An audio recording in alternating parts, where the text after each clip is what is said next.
जय श्री राम। प्रभु श्री रामचंद्र जी की कथा में आप सबका स्वागत है।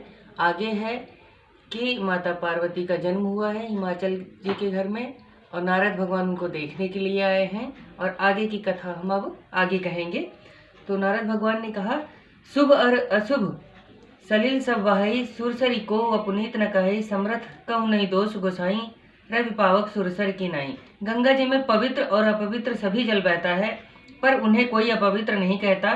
सूर्य अग्नि गंगा जी के समान सामर्थ्य वाले को कुछ दोष नहीं है। जो आशीष करे नर जड़ विवेक अभिमान, पर कल्प भर नरक महु जीव की ईस समान। जो मूर्ख मनुष्य ज्ञान के अभिमान में ऐसी समता करते हैं, वे कल्प भर नरक में पड़ते हैं। जीव क्या ईश्वर के समान हो सकता है? यानी यदि मनुष्य यह कहे कि गंगा जी में पवित्र और अपवित्र सभी प्रकार की वस्तुएं बह करके दिखाई देती हैं बहती हुई, और गंगा जी अपवित्र हो गई, ऐसा कहने से नर मूर्ख ही है, क्योंकि गंगा जी कभी अपवित्र नहीं होती हैं। वैसे ही प्रभु शंकर जी कितना भी अमंगल वेश धारण किए हुए हैं, पर वे पवित्र हैं। वैसे ही सुरसरी जलकृत बारुनी जाना, कबहु न संत करें तेहि पाना। सुरसरी मिले सो पावन जैसे, इस अनिसई अंतर उतैसे।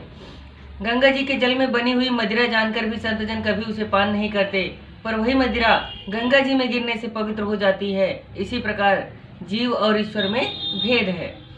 शंभु सहज समर्थ भगवाना, एह विवाह सब विधि कल्याणा। दुराराध्य पै अहै महेशु, आशुतोष पुण्य किए कलेशु।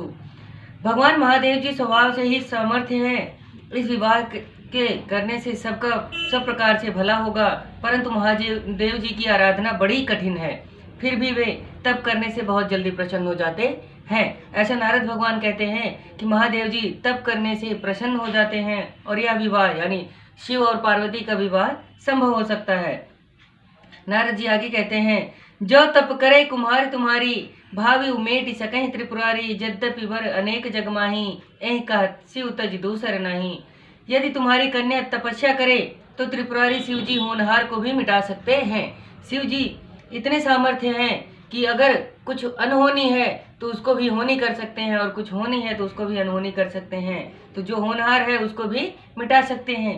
यद्यपि संसार में वर बहुत से हैं, लेकिन इसके लिए शिव जी को छोड़ करके कोई दूसरा नहीं है। मतलब पार्वती माता के लिए शिव जी को छोड़ करके दूसरा कोई वर नहीं बना है।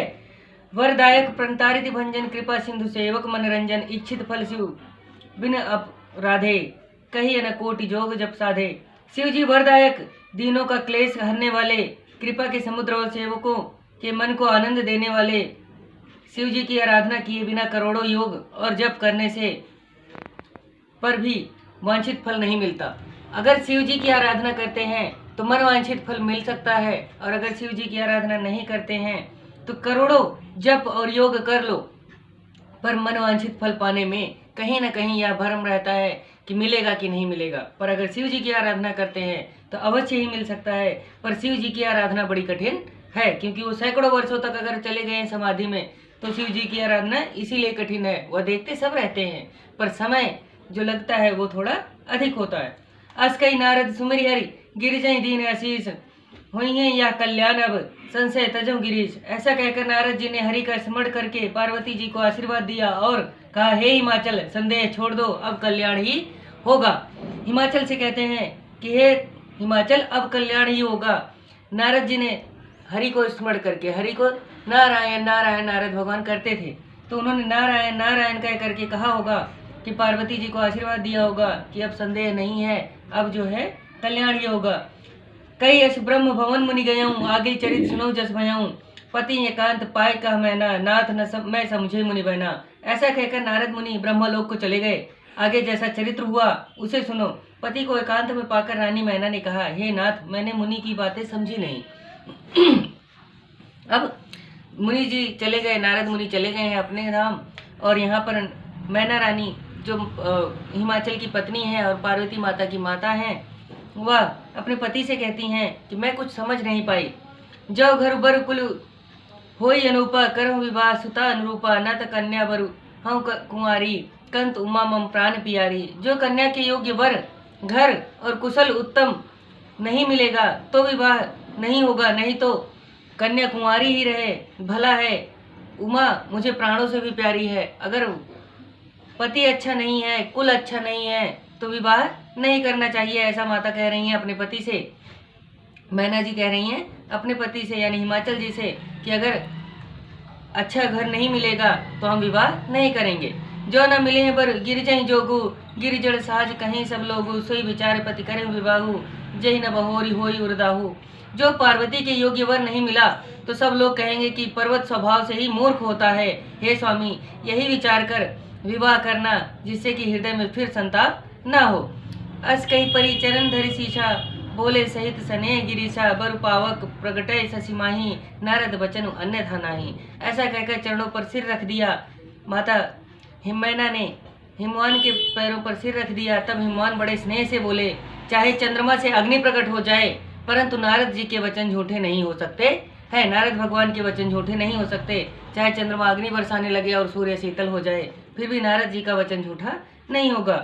प्रिया सोच परिहरहु सब, सुमिरहु श्री भगवान, पार्वती निर्मय उजई, सोई करहि कल्याण। हे प्रिय, सोच दूर कर श्री हरि भगवान का स्मरण करो, जिसने पार्वती को रचा है वही कल्याण करेंगे।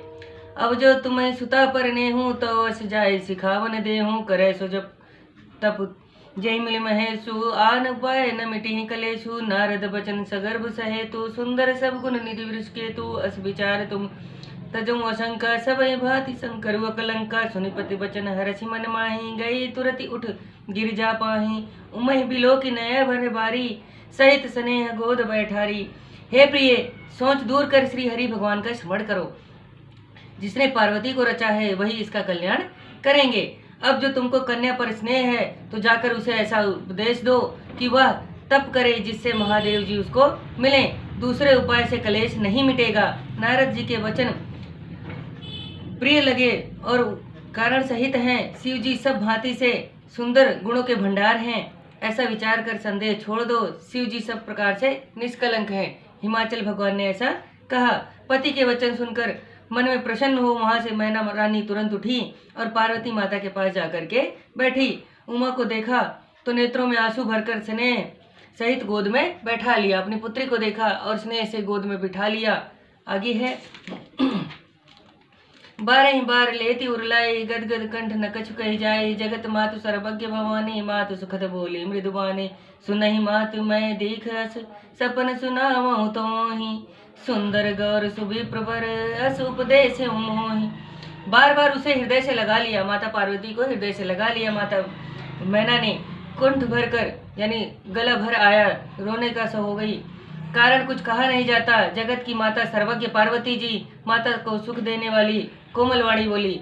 जब उन्होंने माता पार्वती ने मैना रानी को देखा कि माता रोने लगेंगी, तो उन्होंने अपनी माता से कुछ कहा। उनकी मन को चैन देने वाली कोमल वाणी बोली कि हे माता, मैंने ऐसा सपना देखा, वह तुमको सुनाती हूँ कि एक सुंदर गोरे रंग के ब्राह्मण ने मुझे इस प्रकार का उपदेश दिया है। करें जाय तप शैल कुमारी, नारद कहा सो सत्य विचारी, मातु पिता पुनिया मत भावा, तब सुखप्रद दुख दोष न शावा, तप बल रचय प्रपंच विदाता, तप बल विष्णु सकल जगत्राता, तप बल शंभु करहि संहारा, तप बल से सुधरहि महिधारा, तप अधर सब सृष्टि भवानी, करें जाय तप अस जिय जानी, सुनत बचन विस्मित मातारी, सपन सुनायहु गिरी हकारी, मातु पितहि बहु विधि समुझाई, चली उमा तप हित हर्षाई, प्रिय परिवार पितारु माता, भय विकल मुख आवन बाता, वेद सुरा मुनि आय तब सबई कहा समुझाए, पार्वती महिमा सुनत रहे प्रबोध ही पाए। हे माता, मैंने ऐसा सपना देखा। माता पार्वती जी माता मैना से कहती हैं कि हे माता, मैंने ऐसा सपना देखा, वह तुमको सुनाती हूँ कि एक सुंदर गोरे रंग के ब्राह्मण ने मुझे ऐसा उपदेश आकर के दिया कि हे पार्वती, नारद जी ने जो कहा उसे सत्य समझो, तुम जाकर तप करो, फिर तुम्हारे माता पिता को यह बात भली लगी है, क्योंकि तप सुख देने वाला और दुख दोष का नाश करने वाला है। तप के बल से ही ब्रह्मा जगत को रचते हैं। यह बहुत सुनने वाली योग्य है बातें कि तप के बल से ही ब्रह्मा जगत को रचते हैं, विष्णु तप के बल से ही जगत की रक्षा करते हैं, और शिव जी तप के बल से ही संहार करते हैं, और शेष जी जो पृथ्वी का भार धारण करते हैं वह भी तपस्या के बल पर ही करते हैं। हे पार्वती, तप के ही सहारे सारी सृष्टि है, ऐसा जी में जानकर जाकर तप करो। यह वचन सुनते ही माता को बड़ा अचरज हुआ। उसने हिमवंत को बुलाकर यह स्वप्न सुनाया। माता पिता को बहुत प्रकार से समझाकर पार्वती जी मन में प्रसन्न होकर तप करने चली गई। प्रिय कुटुंबी, पिता और माता सब व्याकुल हो गए, किसी के मुख से बात नहीं निकलती। तब वेदिसरा मुनि आकर सबको समझाकर पार्वती माता की महिमा सुनाकर सबको धीरज देते हैं कि माता पार्वती जगत माता है, यही उमा अंबिका भवानी है, ऐसा उन्होंने बताया। और जो लिखा है कि तप बल से ही सब कुछ रचा गया है, आज तपस्या के बल से ही सब कुछ मिलता है। यह पहले भी था, आज भी है और हमेशा ही रहेगा कि जब तक आप तपस्या नहीं करते हैं, हर चीज़ को तपस्या समझ करके देखिए कि एक व्यक्ति अगर जॉब कर रहा है तो वह जॉब करते करते करते करते आगे बढ़ता जाता है, तो वह उसकी तपस्या हुई कि वह उसमें रम गया, उसको समझ लिया और उसको जॉब में आगे बढ़ गया। जो लोग जिम करते हैं, बहुत सिंपल सी बात है, जो लोग जिम करते हैं 1 दिन 2 दिन 10 दिन जिम करके कोई भी अच्छा शरीर नहीं बना सकता, तो वह भी एक तपस्या है। इस बात को समझना बहुत ज़रूरी है कि कॉन्सिस्टेंटली अगर कोई वर्क किया जाता है और उस पर बार बार काम किया जाता है, तभी उसका सही रिजल्ट मिलता है। वैसे ही तप के बल से ही भगवान ब्रह्मा और विष्णु महेश तीनों ने जगत का पालन पोषण और रक्षण किया है। इसी के साथ प्रभु श्री रामचंद्र जी की कथा में माता पार्वती अब आगे अगली वीडियो में माता पार्वती तपस्या के लिए जाएंगी। और इसी के साथ हम यहाँ पे इसका विराम करते हैं और अगली वीडियो में मिलते हैं आपके साथ। हमारे साथ बने रहने के लिए आपका दिल से धन्यवाद। जय श्री राम।